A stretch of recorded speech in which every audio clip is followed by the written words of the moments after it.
You filthy traitor. The words spat from Donald Trump's mouth cut through the studio like broken glass, aimed squarely at Congresswoman Jasmine Crockett. In that instant, the air went razor sharp. 40 million Americans were watching. Some leaned forward in disbelief. Others gripped their armrests, knowing they were about to see something they'd tell their grandchildren about.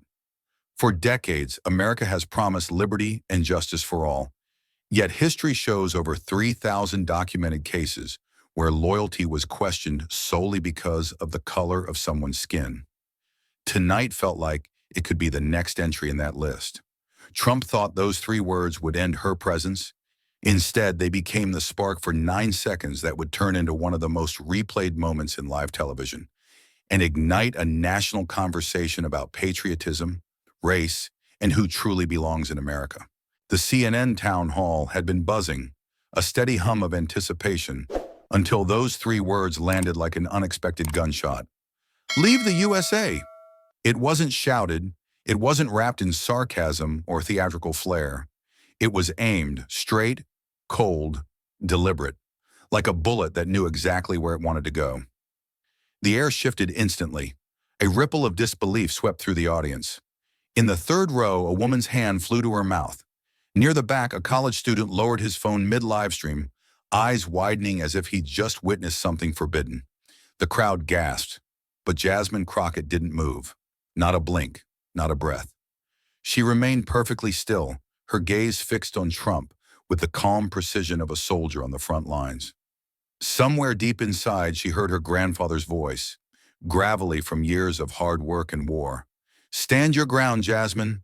The lights above burned hotter now, almost punishing in their brightness, turning every beat of sweat, every twitch of a jaw, into national theater. Anderson Cooper shifted slightly in his chair, caught between his duty as moderator and his instinct as a journalist who had just felt the floor tilt under the entire conversation. He opened his mouth as if to speak, but then closed it again. This was no longer his moment to control. The silence was thick, stretching too long for comfort. In broadcast time, it was barely a few seconds. In human time, it felt like standing still in the path of a speeding train. Trump leaned back, that faint smirk curling again at the edges of his mouth. He seemed convinced he had landed the blow. His eyes scanned the crowd for approval, pockets of nods, a few claps, but there was an unease in the air he didn't seem to notice. Jasmine saw it. She felt it, the same way a seasoned boxer feels the change in an opponent's rhythm. She could feel the weight of the yellow folder in front of her, the one pressed so close it seemed to vibrate with possibility. Inside, the history of two families waited, hers steeped in service, his documented in absence. Her fingertips rested on its edge, but she didn't reach for it, yet. First, she let the silence do its work. Let the cameras drink in the contrast between the stillness of her body and the aggression of his words.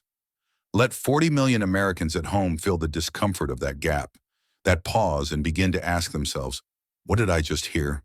The audience was a sea of small, telling movements, arms crossing tighter, heads turning toward each other, brows furrowing.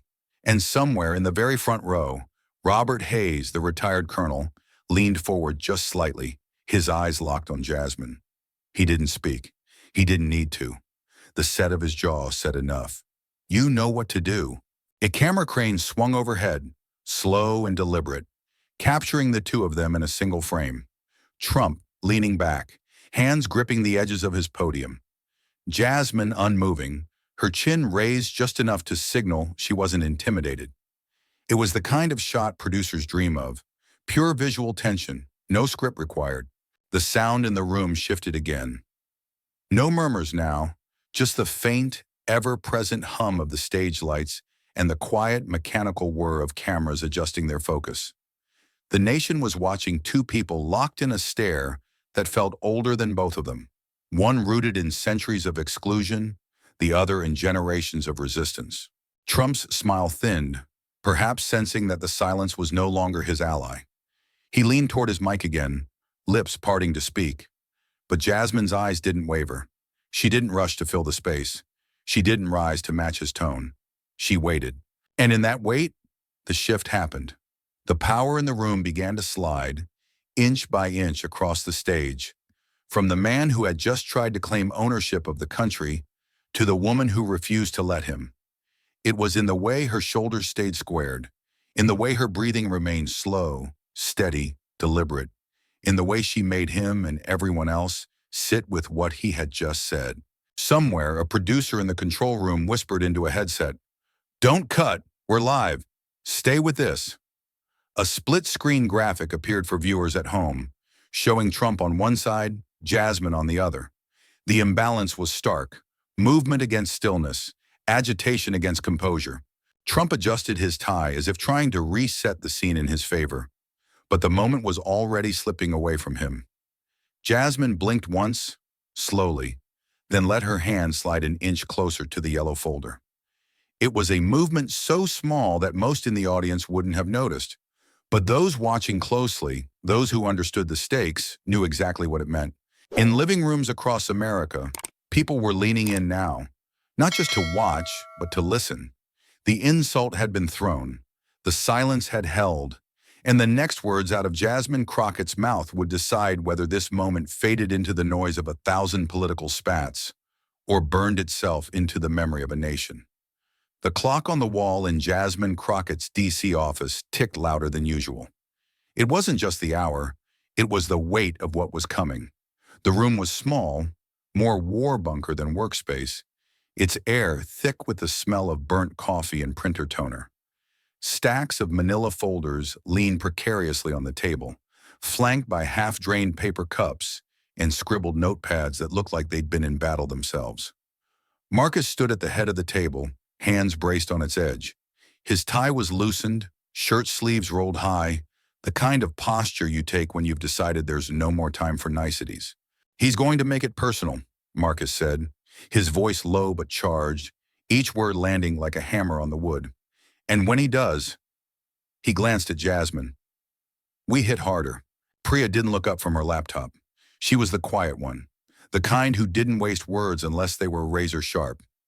Now she reached for a folder and slid it across the table with a deliberate push. Inside were two lives printed in stark black and white. On the left, Staff Sergeant Elijah Crockett, Jasmine's grandfather.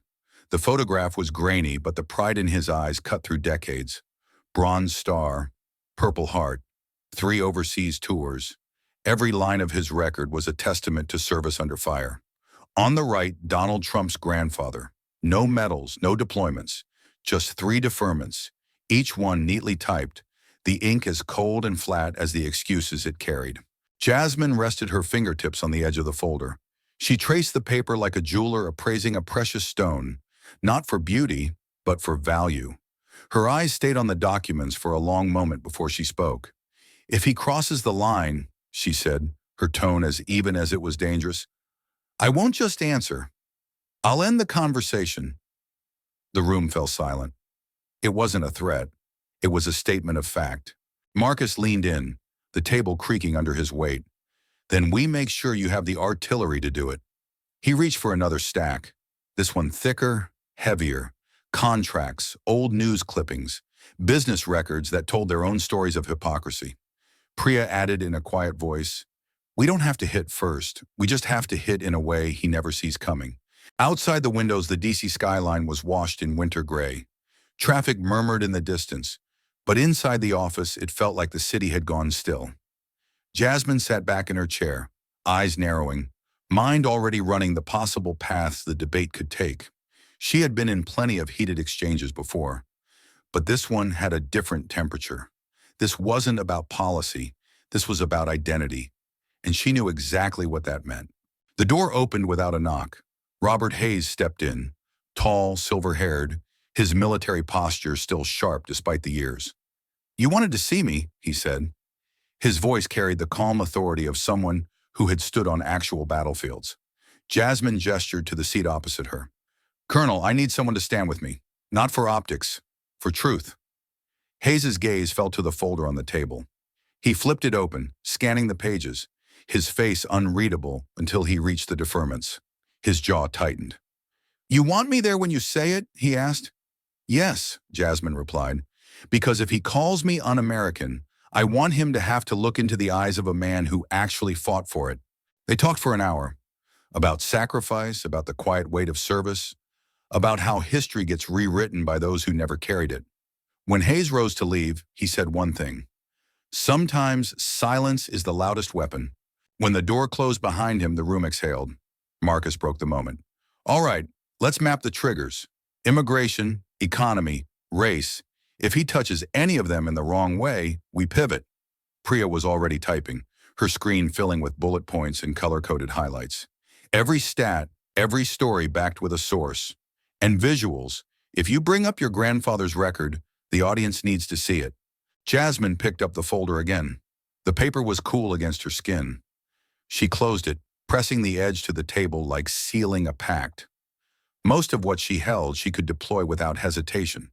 But there was one document, thinner, older, buried near the back. That made her pause. It was the kind of proof that could end the argument instantly, and maybe end something else too. She stared at it in the dim light, weighing the cost. Once it left the folder, there would be no walking it back. That night, long after Marcus and Priya had gone, Jasmine stayed in the office. The city outside was a blur of headlights and wind. She picked up her phone and began making calls. National archives, county courthouses, a retired clerk in a small Midwestern town. By midnight, she had what she needed: her grandfather's full World War II service file, certified and scanned. Trump's grandfather's deferments, verified and time-stamped. 2 pages that told 2 very different versions of what it means to serve your country. She laid them side by side on her desk. One spoke of bullets and bravery, the other of absence. And in that quiet office, under the hum of a flickering fluorescent light, Jasmine Crockett made a silent promise. If he tried to question her place in America, she would answer with history itself, not as a defense, but as a verdict. Across the Potomac, far from the cramped war room of Jasmine Crockett's office, a very different kind of preparation was unfolding. On the 42nd floor of a Manhattan penthouse, the city stretched out in glittering lines below, 1,000 lights blinking in the cold winter dark. The room smelled faintly of polished wood and expensive whiskey, its walls lined with framed magazine covers, all of them featuring one man. Donald J. Trump sat at the head of a gleaming black table, leaning back in his chair like a king before a war council. Around him, 5 advisors circled, each armed with folders, tablets, and the kind of confidence that comes from believing you can script reality. We need to make this about loyalty, said the first advisor, a thin man with slick back hair and an expensive suit that looked just a little too tight. Question her Americanness. Push her buttons. Watch her lose her temper. A second advisor, a woman in a sharp red blazer, chimed in. If she snaps, you win. If she raises her voice, she's the angry black woman in front of 40 million viewers. You stay calm, smile, and let her bury herself. Trump's lips curved into that familiar smirk, the one honed over decades of boardrooms and rallies. He drummed his fingers on the table. You think she's gonna bite? The first advisor leaned forward. She's a politician. They all bite eventually. You just have to find the right bait. What none of them understood, what none of them could understand, was that Jasmine's calm wasn't a gap in her armor. It was the armor. And like any well-built shield, it was designed to hold until the exact moment it could turn defense into attack. Trump's third advisor, a stocky man with a voice like gravel, slid a legal pad across the table. We've scripted a few lines for you to hit her with, things that sound casual but cut deep, lines that'll get the crowd on your side before she even knows what's happening. Trump scanned the page, eyes flicking quickly over the words. Some were coded, some were blunt, a few were designed to sound almost friendly, the kind of faux concern that masks a knife. He nodded slowly. This could work. The rehearsal began. The advisors took turns playing Jasmine, each delivering carefully crafted counter-arguments while Trump practiced the timing of his interruptions. They drilled the moment when he'd lean into the mic for maximum camera impact. They debated whether the smirk should come before or after the jab.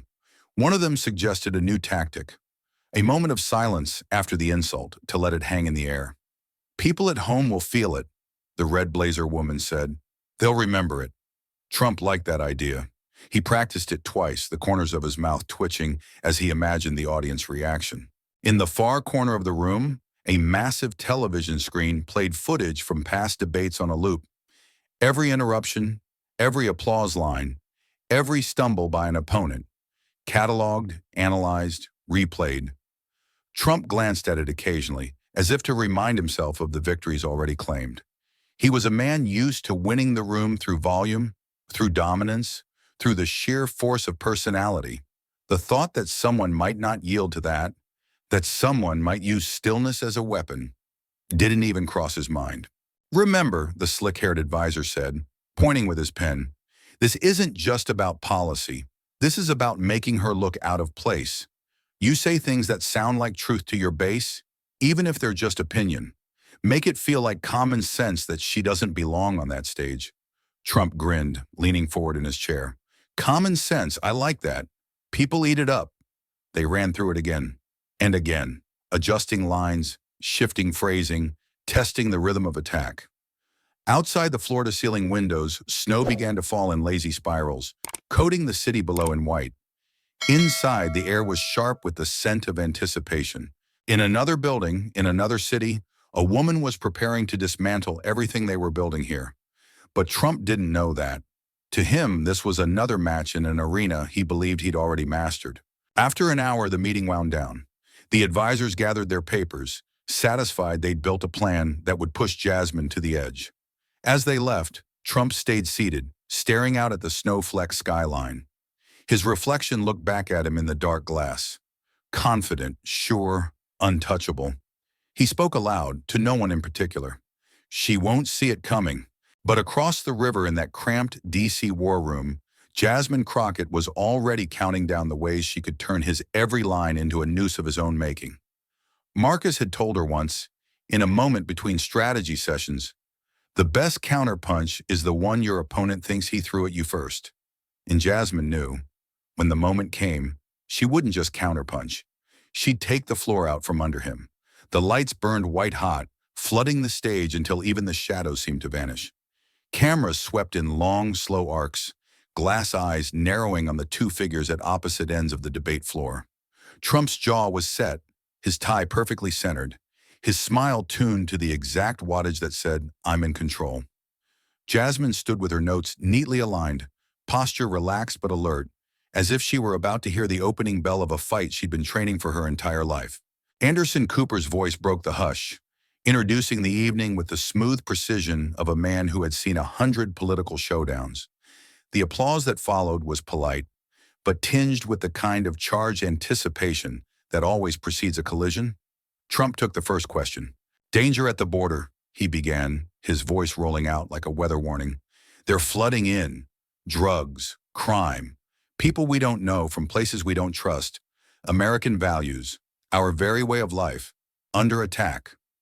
The words were broad, sweeping, engineered for fear. He chopped the air with his hand at every pause, building momentum like a preacher working a congregation. The camera caught his face in tight focus, eyes hard, lips pressing into every consonant. When the moderator turned to her, Jasmine didn't raise her voice to match his. She didn't even look at him. Instead, she turned her gaze toward the audience, as if speaking directly to each person in the room, and each one watching from their living room. I want to tell you about someone I know, she said softly. Her first story was about a veteran named Thomas Gray, who came home to a town half empty, its main street lined with boarded-up windows. He opened a hardware store, fixed roofs in the rain, rebuilt the high school's bleachers with his own hands. Today, she said, that town has a new library, a new park, and a main street where kids ride their bikes without fear. Her second story was about an immigrant teacher, Maria Alvarez, who took over a failing classroom where students had been reading 2 grades behind. Within a year, Jasmine said, her students were not only on track, they were winning district awards for their writing. The contrast was immediate. His words had painted faceless crowds. Hers painted faces you could see, hands you could shake, lives you could touch. Trump leaned into his mic, his smile tightening. That's nice, he said with a shrug. But you're cherry-picking. For every happy story, there are 10 about crime, about chaos, about Americans losing their jobs because of policies like yours. He threw the line out like bait, waiting for her to lunge. She didn't. Instead, she tilted her head just slightly, a faint smile curving her lips. I'm not cherry-picking, she said. I'm telling you about Americans you're willing to write out of the story. The audience stirred, a ripple of murmurs breaking the tension. Trump pressed on, raising his voice a notch. You can tell bedtime stories all night, but real Americans know the truth. They see what's happening in their neighborhoods. They see the danger. Jasmine's eyes finally met his, calm and unblinking. I've walked those neighborhoods too, she said. I've seen danger, but I've also seen the people who fix it, and they don't look at each other as enemies. Her tone wasn't defensive. It was steady, measured, and the steadiness itself was the counterpunch. He shifted his weight, adjusting his tie again. The tie adjustment was always his tell. The moment he felt the balance tilt, however slightly. Anderson Cooper tried to steer the discussion toward the economy, but Trump seized it as another opening. He listed inflation, unemployment, American manufacturing dying, painting the nation as a house already half burned. Things were better when we put America first, he said, voice rising like a rally chant. Jasmine waited for the pause, which came late, and then stepped forward, her notes still untouched. In my district, she said, we've cut unemployment to its lowest level in 15 years. Small business grants have doubled. Violent crime is down nearly 20% in 2 years. She let each fact hang just long enough to land before moving on. Trump scoffed. Numbers, numbers. You can dress them up however you want. The reality is people are scared, and they're scared because of leaders like you. The phrase leaders like you had weight. It was the kind of weight everyone in the room could feel. Jasmine didn't flinch. The real people I represent, she said, are parents working 2 jobs who still find time to volunteer at their kids' schools. They're veterans who come home and serve their neighborhoods. They're students who become the first in their families to graduate. The audience shifted again. Phones came up, streaming live to thousands more beyond the room. Trump glanced toward the front rows. The nods weren't as plentiful as they had been 10 minutes ago. She didn't press the advantage. She just let the moment breathe. Because Jasmine knew something he didn't. The most dangerous punch isn't always the one you throw. It's the one you make your opponent throw when they've already lost their balance. And in that moment, she could feel the balance starting to tip. Not in the numbers, not in the applause. In the silence. In the way the air had shifted from his side to hers. She glanced toward the yellow folder at the edge of her podium. It wasn't time yet, but it was getting close. Across from her, Trump's jaw tightened. Somewhere deep down, maybe he felt it too. Then the shift. Trump leaned forward, elbows pressing into the polished wood of his podium, his voice dropping to a low, deliberate growl that cut through the silence like a blade. You're not an American. You never were. The words didn't echo. They didn't need to. They landed like a hammer blow to the center of the room. A collective gasp ripped through the audience, sharp and sudden, the kind that leaves the air heavier than before.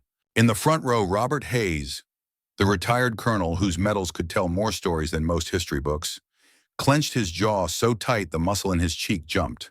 His hands rested on his knees, fingers curling into fists. 2 rows back, a woman's hand flew to her chest.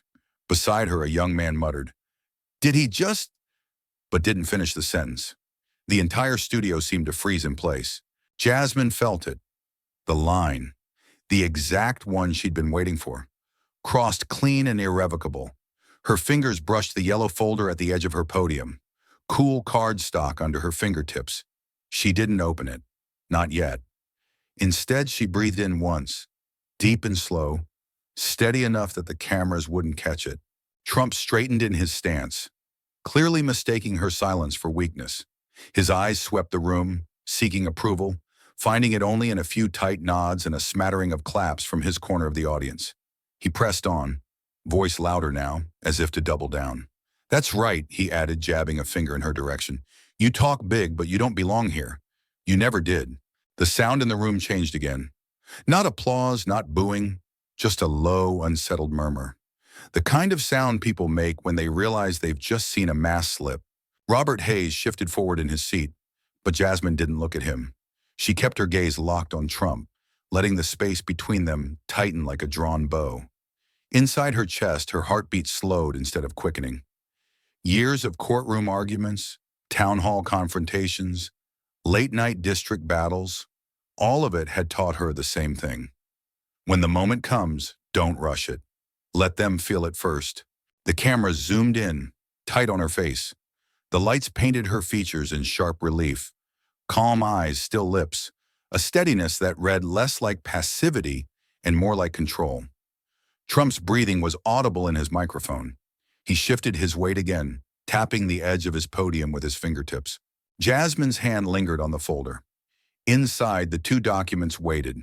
One, her grandfather's service record, campaigns fought, medals earned, sacrifices made. The other, Trump's grandfather's deferments. 3 lines that spoke volumes without saying much at all. She could bring them out now, drop them on the desk, and watch the shock ripple. But she knew there was more value in the slow turn of the knife than in the quick stab. Trump tried to push the moment further, filling the space with words meant to wound. Real Americans, he said, drawing out the phrase, are born to love this country. They don't have to be told. They don't have to be taught. That last part, don't have to be taught, was the misstep. It hung in the air, dripping with the same assumption that had haunted generations before her, that patriotism was inherited like skin color, not earned through service, sacrifice, or devotion. In the control room, a producer muttered, "We're hot. Stay with this. This is it." Jasmine tilted her head, almost imperceptibly, as though she'd just caught the faint scent of smoke.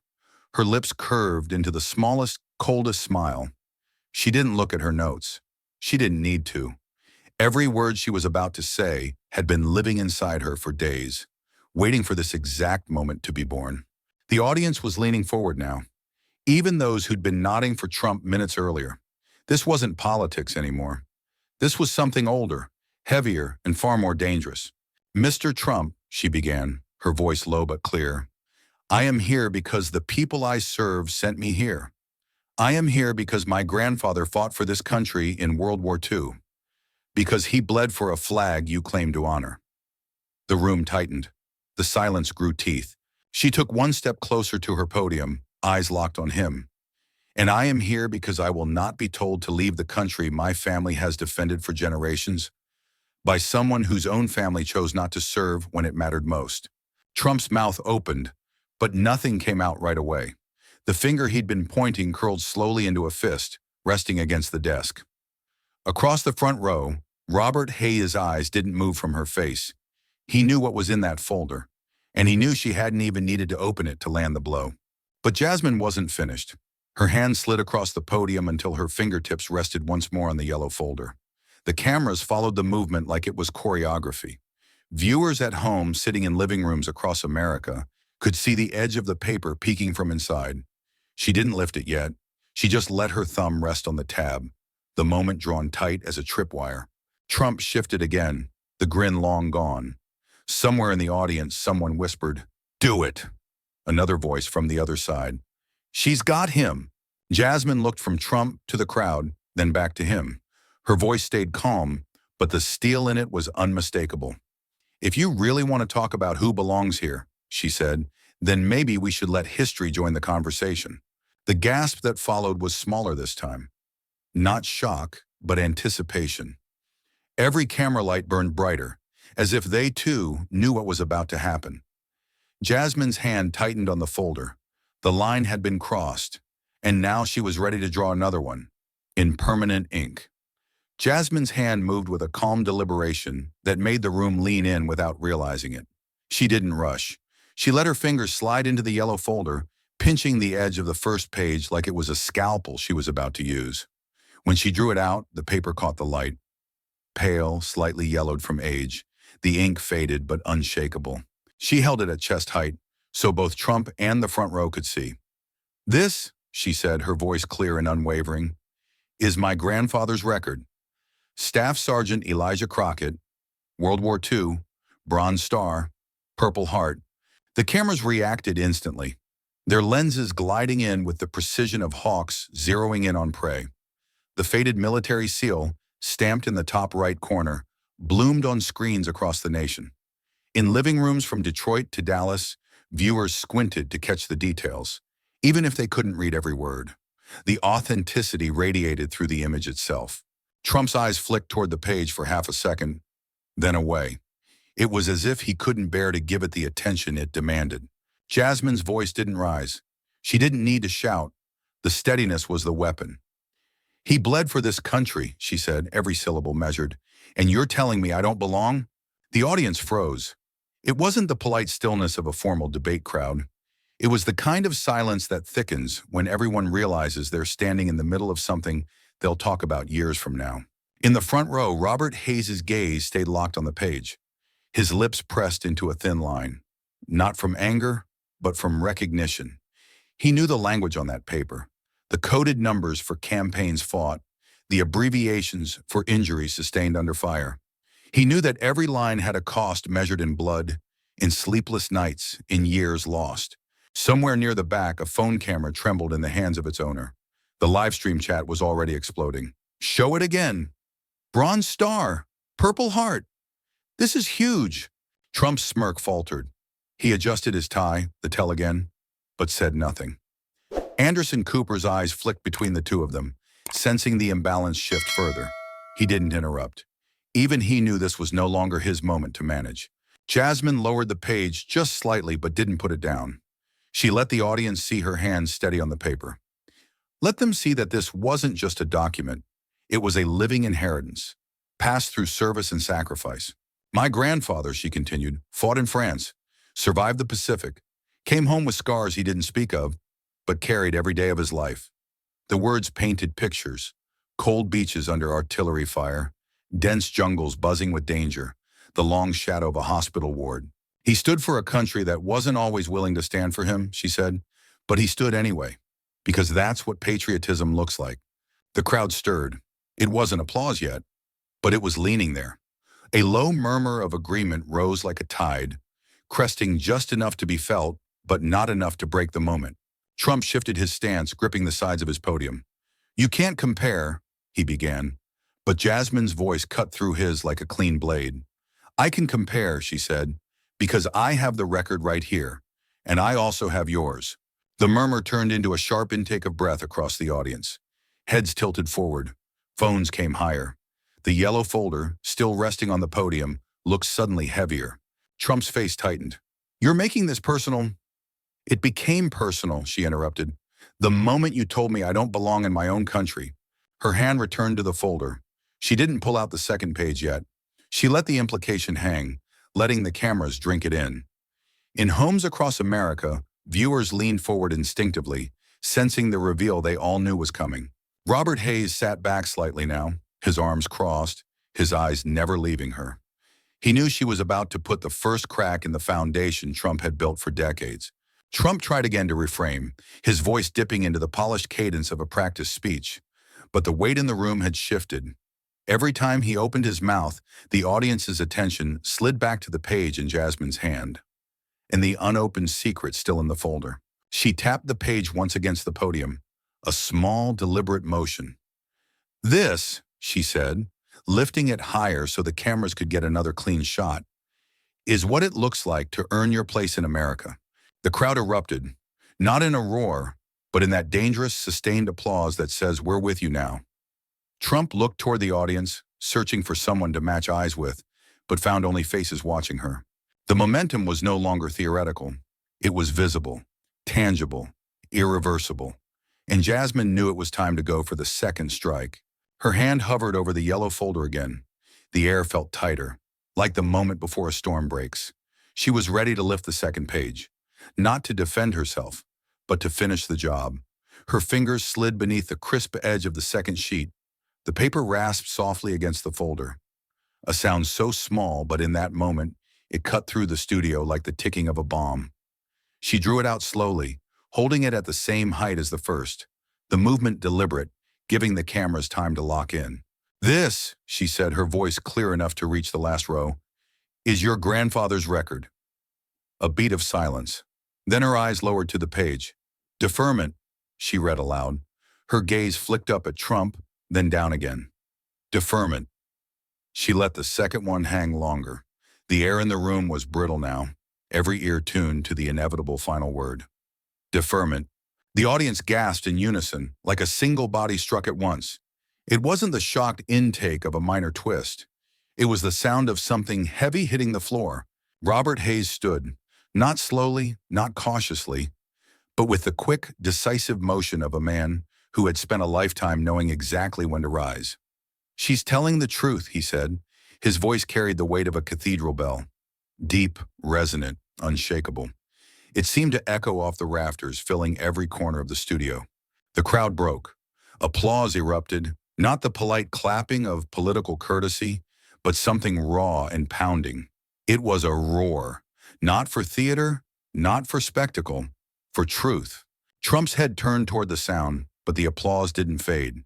It surged, building in waves, hands clapping faster, voices calling out in agreement. He adjusted his tie again, but the gesture was stripped of its usual confidence. This was no reset. This was a reach for something to hold on to.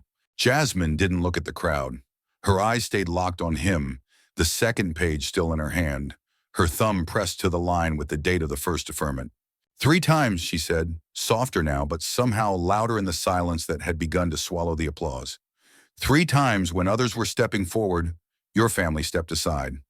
The words landed like stones dropped in still water, the ripples spreading through every row. Trump opened his mouth. "That's a mischaracterization." "It's a record," she cut in. "Not an opinion.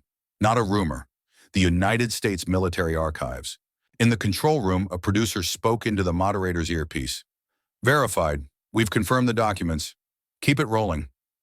Anderson Cooper's eyes flicked between them, but he didn't interrupt. He knew a turning point when he saw one. Jasmine laid both pages side by side on her podium, her grandfather's service record beside Trump's grandfather's deferments. The contrast glared under the lights. One page dense with campaigns, medals, wounds. The other, blank lines where his service should have been. She didn't gloat. She didn't smile. She let the image speak. "You say I don't belong," she said finally, her voice steady but carrying an edge now. "But my family earned its place the hard way. Yours had the chance and walked away." The applause rose again, sharper this time. From the front row, Hayes remained standing, his hand lightly tapping the medals on his chest, as if to remind the cameras in the country what service looks like. Trump leaned forward, gripping his podium, voice rising. "You don't know the circumstances. You don't—" Jasmine's eyes narrowed just enough to register. "Then tell America right now what they were." The challenge was a live wire. Trump's jaw tightened, but no explanation came. The silence that followed was worse than any answer. In homes across the country, viewers were already replaying the split-screen moment. Her with the documents, him with nothing but the space between his words. On social media, clips were already being trimmed, captioned, looped. 3 times. Earned the hard way. Trump's supporters in the audience stayed quiet now, as if cheering would only draw more attention to the contrast. The people who had gasped earlier still hadn't moved. They were waiting, sensing she wasn't done. Jasmine gathered the 2 pages, holding them together in one hand. "Patriotism," she said, "isn't about who can wave the flag the highest at a rally. It's about who shows up when the country calls and keeps showing up when it's hard." The applause came again, rolling like thunder this time. Trump's grip on the podium tightened, knuckles whitening, but he stayed silent. Because in that moment, anything he said would only echo against the truth on those pages. Jasmine set the documents down gently, as if returning something valuable to its place. Then she looked up, her gaze sweeping the crowd, and said, "We're not going anywhere." The room erupted, and for the first time that night, Trump wasn't the center of it. Trump's smile had long since vanished. Now his face hardened into something colder, the kind of expression that signaled not control, but irritation. He leaned into the microphone, his voice pitched just low enough to seem like a side comment, the kind he assumed might slide under the radar. "Real Americans are born a certain way." The words were soft, almost conversational, but the microphone caught every syllable, and the studio's silence made them land like a hammer blow. For a split second, the air felt sucked out of the room. Then, like a spark on dry grass, the reaction ignited. Somewhere in the middle rows, a veteran in a crisp blazer sat forward so sharply his chair legs scraped the floor. A woman in the second row shook her head slowly, lips pressed tight. Robert Hayes didn't move. He just stared at Trump, the kind of stare a soldier reserves for someone who's just revealed more than they intended. The audience's murmur began low. like distant thunder. The sound rolled through the room, growing heavier with each passing second. Phones shot up in unison, tiny red recording lights blooming like fireflies. Thumbs flew across screens. Within minutes, no seconds, the phrase was on its way to trending. We belong, and you're here born to serve. You're not born, but fought. One post from a retired Marine in Arizona read, I wasn't born here. I still bled for it. Tell me I'm not American. Another from a school teacher in Chicago, my father took the oath in a borrowed suit with an accent so thick they had to repeat the words twice. He died wearing a uniform. We belong here. In the control room, a producer's voice broke over the chatter. We've got a hot mic moment. Replay it for confirmation. Yes, it's clean. It's going viral right now. Back on stage, Jasmine hadn't moved yet. She let the weight of his words hang, let the audience and the nation beyond the cameras process what they'd just heard. Her stillness was sharper than any interruption. Trump didn't notice, or pretended not to. He adjusted his tie again, scanning the audience for approval, but this time the nods were fewer, the smiles thinner. He leaned back, satisfied in the belief that the moment was passing. It wasn't. Jasmine's gaze finally shifted from him to the lens of the main camera. Her voice when it came was even, but the steel underneath was impossible to miss. Every person who takes the oath, who serves their community, who stands for this country, is an American. She paused, letting her words stretch into the charged silence. There's no certain way to be born to earn that. The audience erupted again, but this time the sound was different. Not just applause, but a wall of agreement, the kind that carries conviction. People rose to their feet. Flags waved from somewhere in the back rows. Trump's jaw worked, but the lines in his forehead deepened. He tried to speak, but the noise overpowered him. Anderson Cooper's voice finally cut through, calling for decorum, but even he was half smiling. The kind of smile that said he knew they'd just witnessed something irreversible. In living rooms across America, the clip was already playing on repeat. 15 seconds of television, split into two frames. On one side, Trump, leaning forward, lips forming the words, "Real Americans are born a certain way." On the other, Jasmine Crockett, still as stone, delivering her line like a verdict. Comment sections swelled with stories. Veterans posted photos in uniform. Immigrants shared snapshots of their oath ceremonies, their hands raised over flags. One caption read, "If America is only for those born here, it would have been a much smaller country, and a much weaker one." On stage, the shift in the room was tangible. Trump's supporters were quieter now, their claps softer, more uncertain.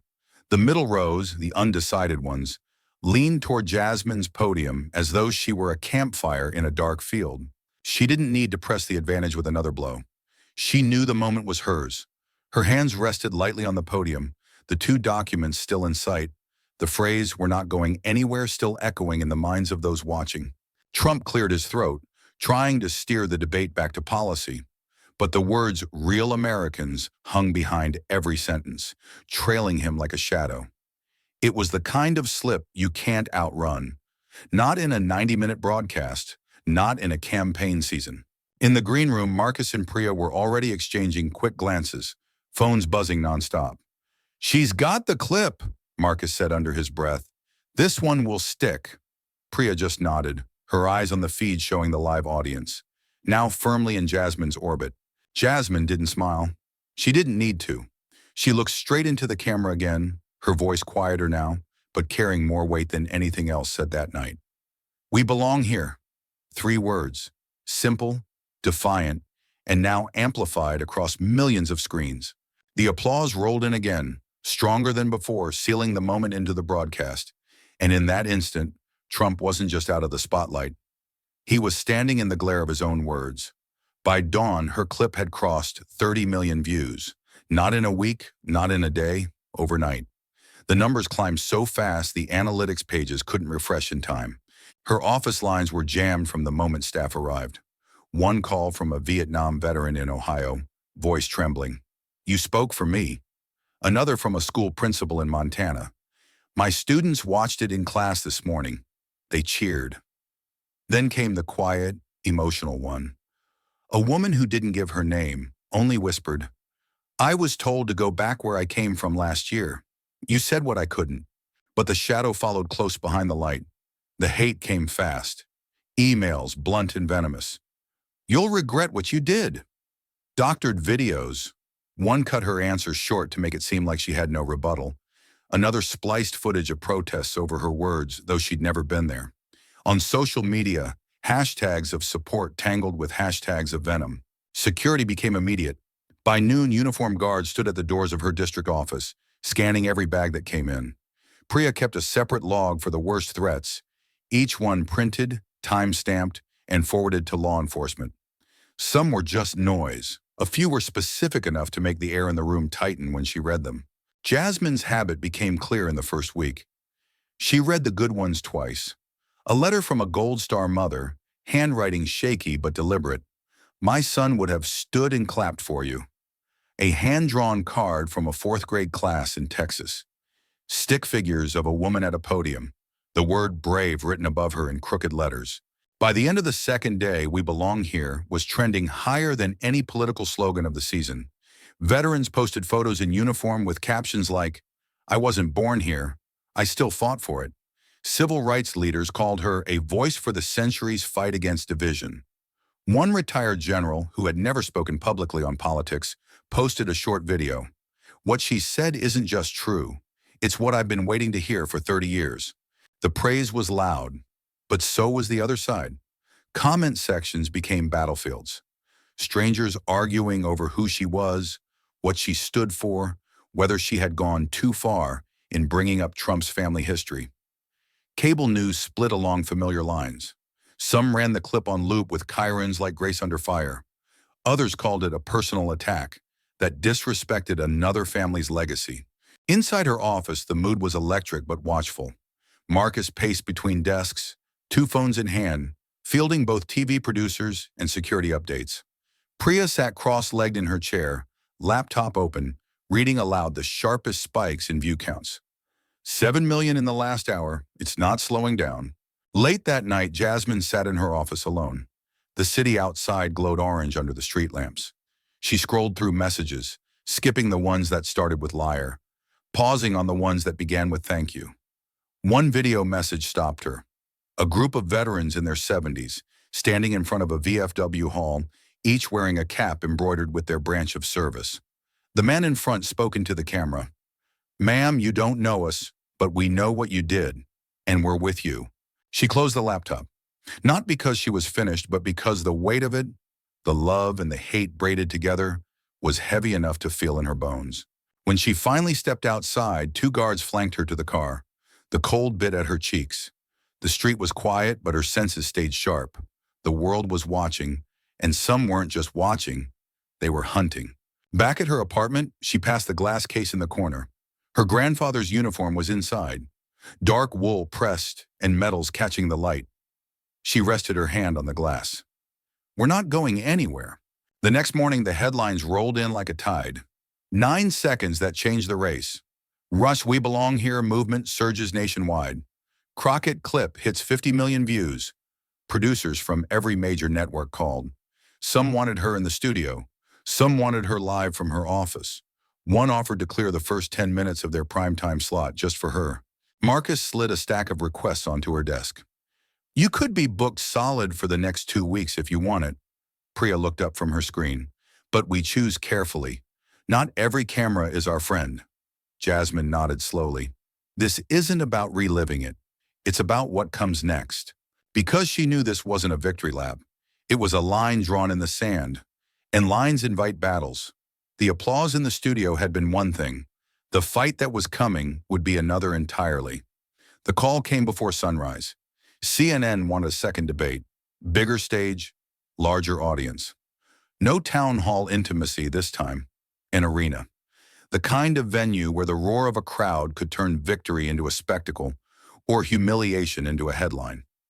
Marcus was at her desk before she'd even finished her first coffee. "He'll be ready to counter," he said, dropping a folder thick with notes. "He's had weeks to reframe the narrative. He'll go for your throat first." Jasmine didn't look away from the steaming cup in her hands. "Then we make him fight on our terms."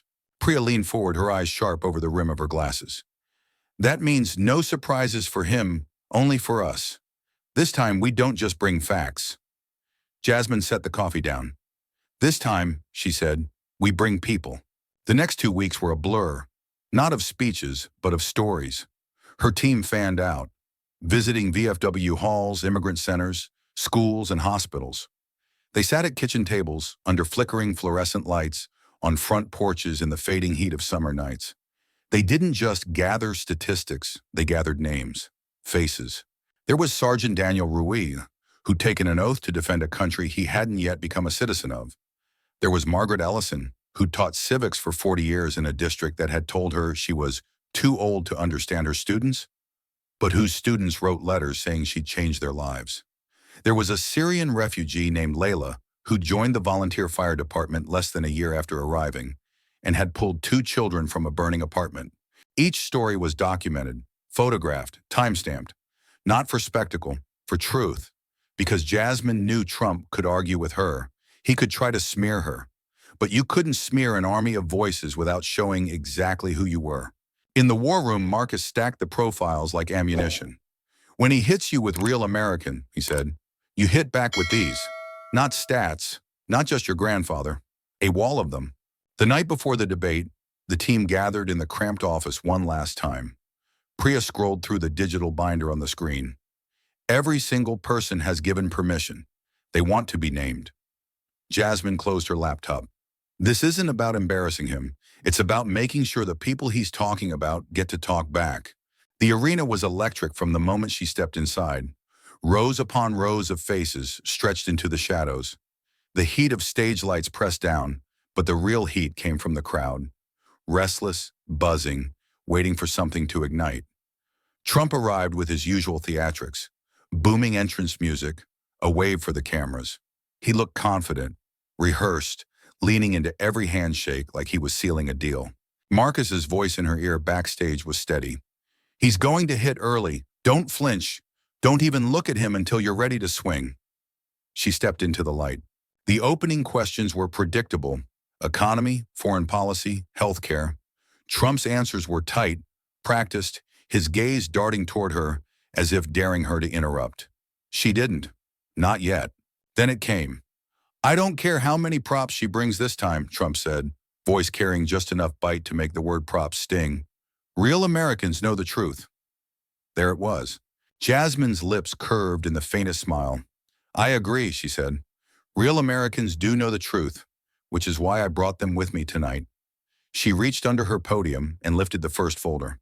This, she said, holding up a photograph, is Sergeant Daniel Ruiz. He wore the uniform before he had the passport. He served 2 tours in Afghanistan. He's here tonight. Stand up, Sergeant. From the third row, a man in a pressed suit rose to his feet.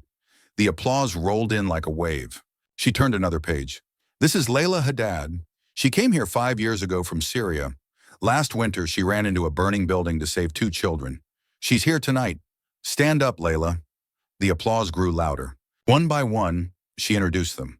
Margaret Ellison, a Korean-born doctor who'd run free clinics in rural towns. A Haitian mechanic who'd repaired ambulances during hurricane season for free. Each stood to applause. Each was more than a statistic. Trump's eyes flicked between them and the audience. He didn't interrupt. Couldn't. Because every time one of them stood, the arena shifted further from him. When she finished, Jasmine set the folder down gently. These are real Americans, she said, her voice carrying to the rafters. Not because of where they were born, but because of what they've done. The crowd was on its feet. The cameras caught Trump leaning back, lips pressed tight, fingers drumming on the podium. Marcus watched from the wings, a grin tugging at the corners of his mouth. That's not just a hit, he muttered. That's a rout. Jasmine didn't look at him. She didn't even look at Trump. She looked straight into the lens of the main camera and said, We're not going anywhere, and neither are they. The roar that followed shook the arena. Trump's face barely moved, but the tightening around his eyes betrayed him. He gripped the edges of the podium, leaning into the mic with the same steel-edged tone he'd used in rallies. Look, we all know what's happening in this country. You've got gangs, drugs, violence. And yes, a lot of it is coming from people who shouldn't be here in the first place. The crowd split. Pockets of applause from his loyalists, a low rumble of boos from others. He pressed on. People are afraid to walk in their own neighborhoods. And it's because of policies that put criminals before Americans. Jasmine didn't react at first. She didn't flinch, didn't shake her head, didn't even blink. She let him finish. Let him step fully into the frame he was painting. Then when the moderator turned to her, she took a single breath, the kind you take before you dive underwater, and began. "I want to tell you about a conversation no one ever wants to have," she said. Her voice was calm, but it carried the weight of something heavy enough to silence even the restless in the back rows. "It was a Tuesday night," she continued. "A mother was making dinner when there was a knock at the door. On the porch stood a uniformed officer. His eyes said what his mouth didn't want to. Her son was gone, shot outside a gas station." You could hear the arena settle, the shifting of bodies quieting into stillness. "That officer told me later," she said, "that the man who pulled the trigger had repeated phrases he'd heard at political rallies, about taking the country back, about getting rid of them." She didn't look at Trump when she said it. She looked at the audience, the rows of faces in the dark, the millions beyond the cameras. "I'm not saying words pull the trigger," she told them, her voice tightening, "but they can load the gun." The silence was instant and total, the kind that isn't just absence of sound, but a vacuum, a space where even breath feels too loud. You could hear the faint mechanical hum of the cameras. Somewhere in the rafters, a light fixture clicked as it cooled. Then came the sound, a single pair of hands clapping, slow and deliberate. It grew, one, then two, then a dozen, then hundreds. The arena stood, not half, not sections, all of them.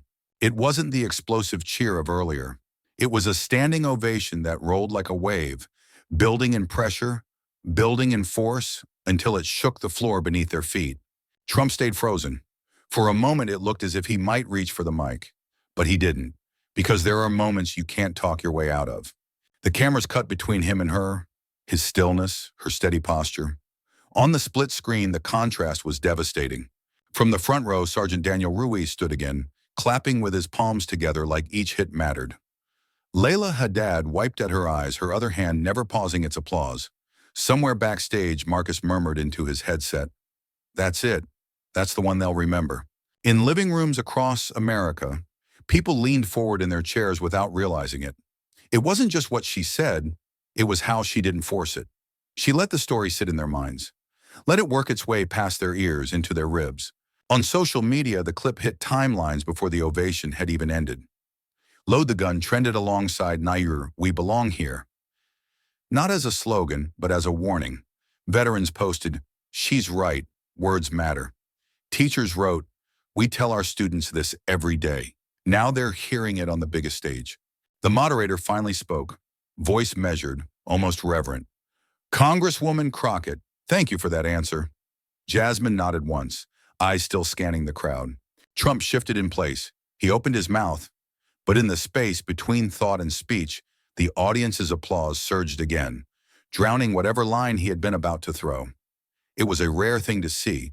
The man who built his career on owning the room, standing in it but not holding it. When the ovation finally began to fade, Jasmine stepped back from the mic, her hands resting lightly on the podium. She didn't look triumphant. She looked resolute, because she knew this wasn't about her. It was about the mother, the officer, and the boy who would never walk back through that door. The moderator moved on to the next topic, but the air hadn't reset. Every answer Trump gave now seemed to sit under the shadow of what she had just said. And as the debate wound toward its close, one truth was undeniable. Whatever the polls would say in the morning, the moment had already belonged to her. Weeks later, the cameras were gone. No podium, no lights, no applause. Only the whisper of wind moving through the cemetery, carrying the faint scent of pine and cold earth. Jasmine Crockett stood before the granite headstone of Staff Sergeant Elijah Crockett. The letters cut into the stone had weathered over the years, softened at the edges by rain and time. Yet the name was still as sharp to her as the day she first traced it with her fingers as a girl. She knelt, pulling a folded sheaf of paper from her coat. The debate transcript, the full record, word for word, from the night she'd stood under those lights and said the things she had carried in her chest for years. She placed it at the base of the stone, weighing it down with a small, smooth stone from her garden. "I told them, Elijah," she murmured, the cold air making her words curl like smoke. Her gloved hand brushed across the name carved in granite. And I'll keep telling them. She stayed there for a long moment, the quiet wrapping around her like a heavy coat. Somewhere behind her, the crunch of footsteps approached. Marcus, keeping a respectful distance. He didn't speak. He just stood there, knowing some silences aren't meant to be broken.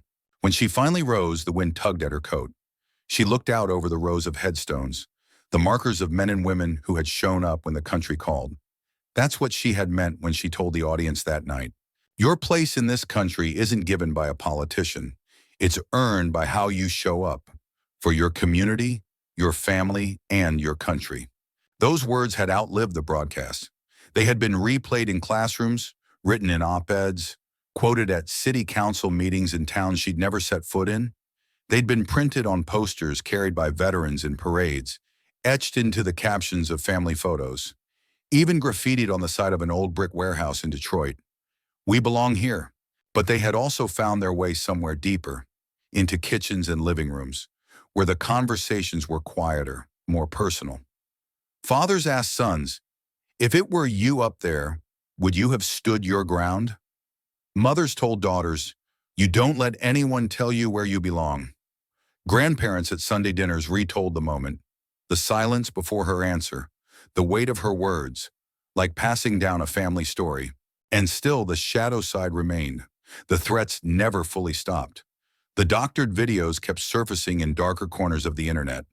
Security still checked her car before she left the driveway. But the difference now was that for every hateful message, there were 5 more saying thank you. For every edited clip, there was a full version shared by someone who refused to let the truth be twisted. Priya once told her, over takeout cartons in the office, moments like that don't disappear. They echo. You just don't always get to hear how far they go. Jasmine thought about that now, standing in the quiet of the cemetery. Her words had traveled farther than she ever could. To people who would never meet her, who might never even know her name, but who would carry something she'd said into their own fight, their own stand. The sky above was the pale gray of a winter afternoon. She tilted her head back, letting the wind sting her cheeks, and imagined her grandfather's voice again. Stand your ground, Jasmine. She turned back toward Marcus. Let's go, she said, her voice steady. They walked together toward the black sedan waiting at the edge of the lot. As they reached the car, her phone buzzed. A message from an unknown number. She hesitated, then opened it. A single photo. A small-town school auditorium. Students holding up hand-painted signs that read, How you show up. No caption, no name. She didn't need either. She smiled. Not the practiced smile of campaign photos, but the real one. The kind that comes when you know something is bigger than you. The transcript lay at the foot of her grandfather's stone, the paper already catching the edge of the wind. Somewhere a gust would lift it, carrying those words farther still. And she knew. The fight wasn't over. It might never be over. But she would keep showing up, and because of that, so would others. ChatGPT said, in the end, it was never about winning a debate or silencing an opponent. It was about proving that dignity, courage, and truth can outlast the loudest lies. A nation is not defined by the lines on a map or the place of one's birth, but by the hearts of those who choose to stand when it matters most. And if enough people choose to stand, not just for themselves, but for one another, then no force, no fear, and no voice of division can ever truly break it. If this story made you pause, don't just move on. Hold it, pass it forward. Let it start a conversation at your table, your school, your town. Like, comment, and share it with someone who still believes that belonging isn't given. It's earned through how we live and stand for each other. Subscribe to Harrison Stories, where every voice has weight and no truth is too inconvenient to tell. Hit the bell because the next story won't just be heard, it'll be felt, and it might change the way you see what it means to be American. This is a fictional dramatization born from real wounds and real courage. Any likeness to actual people or events is either a coincidence or a mirror held up for us all to see. Thanks for watching. Justice doesn't wait to be offered. It's claimed. This is Harrison Stories.